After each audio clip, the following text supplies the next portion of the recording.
BCom first year के प्यारे बच्चों, स्वागत है आप सभी का हमारे चैनल इंडियस OFT में। जैसा कि आप देख रहे हैं, आज हम क्या पढ़ने वाले हैं, थंबनेल देखकर आपको पता चल गया होगा। बताता हूँ, सब्र रखिए।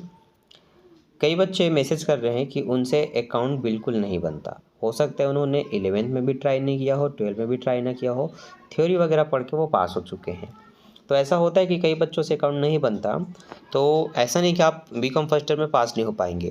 देखिए, हमारे पास दो ऑप्शन होते हैं, या तो आप थ्योरी बना लो या तो प्रैक्टिकल बना लो। तो जो बच्चे प्रैक्टिकल बना लेते हैं, जिनको आ गया है समझ में, प्रैक्टिकल बना के देखे हैं, वो प्रैक्टिकल पे ही डिपेंड रहें। पर आप थ्योरी भी पढ़ लेते हैं तो आप इंडिपेंडेंट हो जाएंगे। आपको एक पक्ष में नहीं रहना है। अब जो भी आपको सरल लगा उसको आप बना सकते हैं। तो थ्योरी में बताता हूँ। तो आज मैं बना रहा हूँ थ्योरी का वीडियो, ताकि जो बच्चे अकाउंट नहीं बना सकते वो थ्योरी पढ़ के पास हो जाए। तो यहाँ पर आज हम जानेंगे वह कौन कौन से IMP थ्योरी हैं जो हमें पता होना चाहिए। अध्याय 1 से लेकर के हम अध्याय 2 तक सभी में जाएंगे जहाँ से आना है। तो आप सबसे पहला क्वेश्चन देखेंगे। क्वेश्चन नंबर 1 आपकी स्क्रीन पर दिख रहा है। पुंज पालन से आप क्या समझते हैं, इसके मुख्य उद्देश्य बताइए। ठीक है, पहला क्वेश्चन ये है, इसको आप याद कर सकते हैं, जहाँ पर पुंज पालन क्या है और उसके मुख्य उद्देश्य बताइए। क्योंकि पहले 15 नंबर का क्वेश्चन आता था, अब टुकड़ों में आएगा। आपका क्वेश्चन आंसर आपको पता चल गया है, क्योंकि सिलेबस चेंज हो चुका है। तो ये आपको पढ़ना है, पुंज पालन क्या है और उसके उद्देश्य।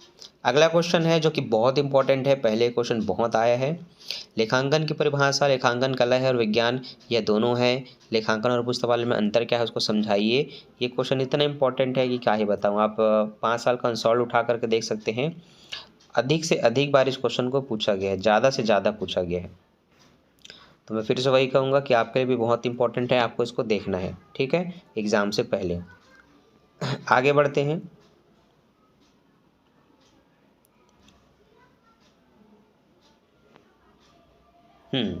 लेखांकन क्या है, लेखांकन की आवश्यकता बतावें और संक्षेप में उद्देश्य दीजिए, है ना।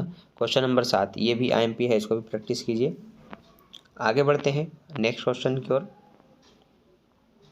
लेखांकन के आधारभूत सिद्धांत। तो लेखांकन के आधारभूत सिद्धांत से भी क्वेश्चन बहुत आते हैं। यहाँ पर सबसे पहले हम क्वेश्चन देखते हैं।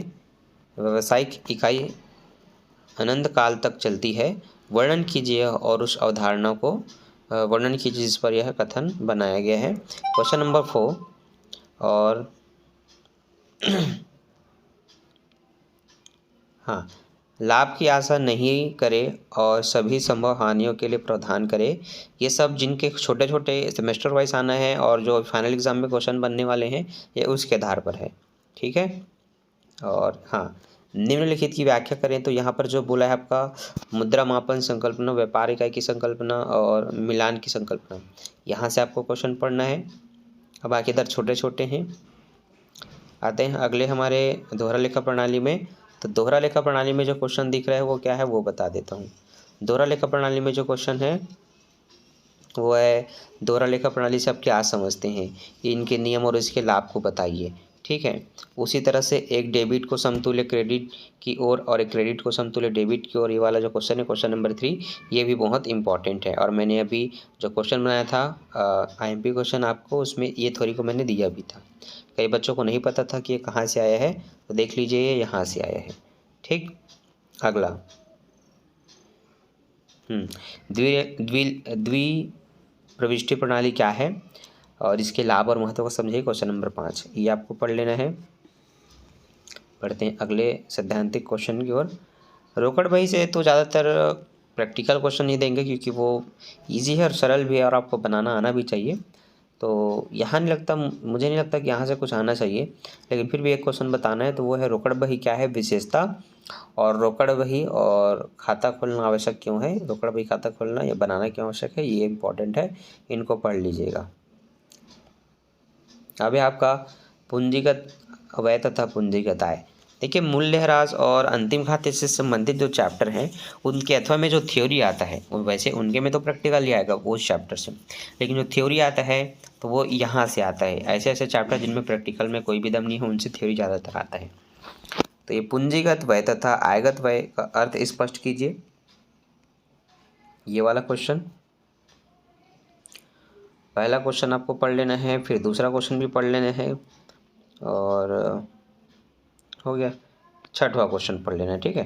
तो जो बच्चे प्रॉपर थ्योरी पढ़ के जाना तैयारी करना चाहते हैं उनके लिए ये याद रखना है कि जितना बता रहा हूँ उतना प्रैक्टिस करना ही है, ठीक है, उसमें से कुछ छोड़ना नहीं है। चलिए आगे बढ़ते हैं।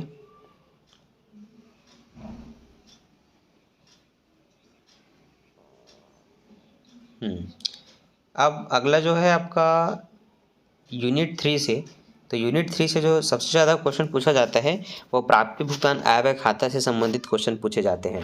जैसे कि यहाँ पर पूछा है प्राप्ति भुगतान खाता क्या है और इसकी विशेषता बताइए, आय व्यय खाता क्या है इनकी विशेषता बताइए। तो दोनों का विशेषता पढ़ लेना, दोनों में समानता अंतर दोनों पूछा जाता है, ठीक है। अब है तीसरा क्वेश्चन जो कि बहुत इंपॉर्टेंट है। इसमें पूछा है आय व्यय खाता और प्राप्ति भुगतान खाता की विशेषताओं को वर्णन कीजिए, ठीक है। ये क्वेश्चन भी बहुत इंपॉर्टेंट है। ये यहाँ पर दोनों चीज़ों को एक साथ ही पूछा जाता है और छोटे छोटे क्वेश्चन में भी और बड़े क्वेश्चन में भी ये दोनों एक साथ दिए जा सकते हैं। जैसे कि दिया है निम्न कथनों को समझाइए कि प्राप्ति भुगतान खाता तथा रोकड़ बही का सारांश है, आय व्यय खाता गैर व्यापारिक संस्था है, ये आपको पूछा जाता है, ठीक है। और उसी तरह से दोनों में अंतर है। तो जो छठे नंबर पे दिया है तीनों का, तो तीनों तो नहीं आना चाहिए लेकिन लगभग 2 आएगा, लेकिन आप लगा लो टिक, पढ़ के रखना, ठीक है, जैसा भी आपसे बनना चाहिए। फिर है प्राप्ति भुगतान खाता कैसे बनाया जाता है और प्राप्ति भुगतान खाता आय व्यय खाता बनाने के लिए आवश्यक चरण, ठीक है, ठीक है। आगम शोधन खाता और आय व्यय खाता में अंतर और इनका कहाँ प्रयोग किया जाता है ना, यहाँ तक के क्वेश्चन इंपॉर्टेंट है। यहाँ तो जितना थ्योरी पढ़ लो उतना कम है, क्योंकि यहीं से थ्योरी उठना है आपका, छोटे बड़े सभी थ्योरी यूनिट 3 के लिए यहीं से उठना है। साझेदारी में अगर आपने 12वीं में साझेदारी बनाया है तो इसके क्वेश्चन आपसे बन जाएंगे, लेकिन मान लेते फिर भी नहीं बना तो किन किन थ्योरी को पढ़ के जाना चाहिए। तो वहाँ पर आपके लिए मैं सबसे इम्पोर्टेंट कुछ थ्योरी बताता हूँ।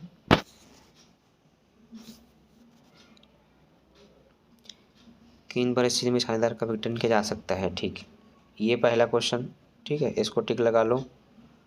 और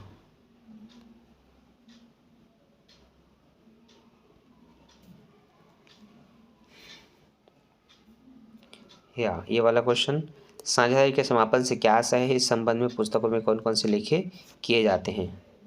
साझेदारी के समापन से आप क्या समझते हैं और समापन के समय हिसाब निपटारे के संबंध में, हाँ ये मोस्ट टाइम पे है, इसको टिक लगा लेना, ये पहले भी पूछा जा चुका है, ठीक। अब यहाँ पर बहुत ही कम दिख रहा है क्योंकि फ़ोटो ठीक से नहीं आया था, तो वे गवर्नर बनाम के अनुसार जो होती है ये उसकी है, उसको पढ़ लेना। बहुत ब्लर दिख रहा है मुझे पता है, पर दीर्घोत्तरी बुक में जो क्वेश्चन की सीरीज़ होगी वो बिल्कुल ऐसी होगी। तो ये पहला क्वेश्चन पढ़ लेना, तीसरा क्वेश्चन पढ़ लेना, ये दिवालिया होने वाला इसको भी पढ़ लेना, ठीक है। यहाँ तक के क्वेश्चन आपको पढ़ के रखना है, फिर यहाँ से इसकी सभा पूरी समाप्त हुई। तो ये थे कुछ IMP थ्योरी जो आपको पढ़ करके रखना है। अब जिनका प्रैक्टिकल आप बना ही सकते हैं, आपको कोशिश करना है, वो मैं बता रहा हूँ पंजी प्रोजेक्ट की कोशिश कर लेना, बना करके देख लेना। मूल्यह्रास भी बन जाएगा यार, 3-4 ही पद्धति है, मैंने बता दिया, पर उनको देख लो। डिट्टो वही क्वेश्चन आ गया तो पूरा छाप लेना, अगर कुछ अलग आया तो उससे सीख लो ना कि वो कैसे बना, तो उससे मिलता जुलता आएगा तो कैसे बनाना है। बाकी मैं मिलता हूँ नेक्स्ट वीडियो में, अभी के लिए bye, thanks for watching, bye bye.